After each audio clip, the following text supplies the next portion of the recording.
The topic of how to access the media is an excellent topic, and I think it's a nice topic, because the fact is that you can get some nice positive press for your company in very little time, and it's really very simple, and it certainly can take you much less time than it takes most of you to get a sale, and a reporter's will be much easier to sell on the story of your company than most of your clients would be.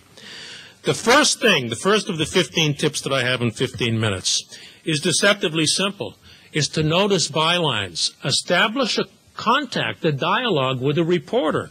When you're reading something in whatever publication you enjoy reading and you say to yourself, gee, this is a good article, go back and notice who wrote this. Because that person, if you're thinking this is a good article, knows something about your industry.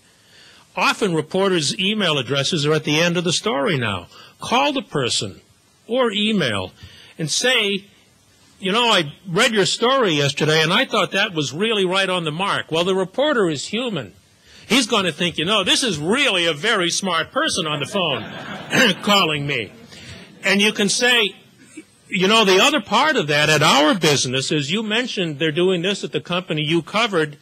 At our business, we're doing something similar, but it's a little bit different. We take it from the view and boom, boom, boom, and you're off. You will get a 50% close rate by simply calling the reporter. When you call the reporter, often the best question to ask is, when people call me to pitch stories, maybe it's just me, but I always take it a little bit of an offense when they say, how are you? They don't even know me. They don't care who I am. The question to ask is, are you on deadline?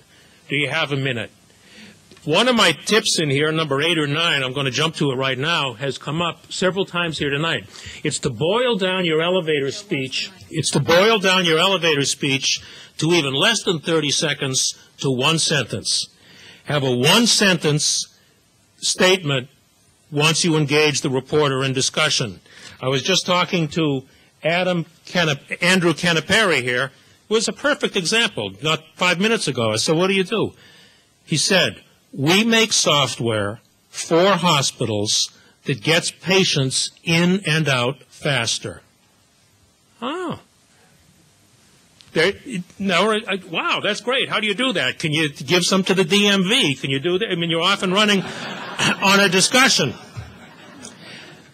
So just call a reporter and talk with them if you think they wrote a good article. Number 2, people generally know this. You need a hook. That's sort of true, but you can make anything into a hook. You want to tie in to the current news or feature trends. I was thinking, if I were looking, as I will be looking for stories for tomorrow, hooks that I would bite on for tomorrow morning's news on CBS would be, for instance, how to tell the market bottom. It's just your opinion. Why it's too soon to buy stocks yet. Why technology will be the next hot sector again. What stocks to buy now. All these are hooks that I would buy on that would get my attention and get your name on the radio. How declining oil prices affect alternative energy companies. What you'll still spend more on this year despite the stock market. And fill in the blank. Could be anything from vacations to insulation. Contact the reporter, have a hook. Number 3, localize, especially if you do business nationally. Find some stat to put in the second paragraph that says, here in Columbus, Ohio, energy costs are, and the average home will pay. Monster.com is brilliant at this. They break out every month a different news release for every one of their cities. And many small business owners who do business nationally tell me they get tremendous coverage when they use a boilerplate news release and put a second paragraph in with that city's particular statistics. Number 4, break story into segments. Basically, you want one story per news release. I was at an event last week. A guy got up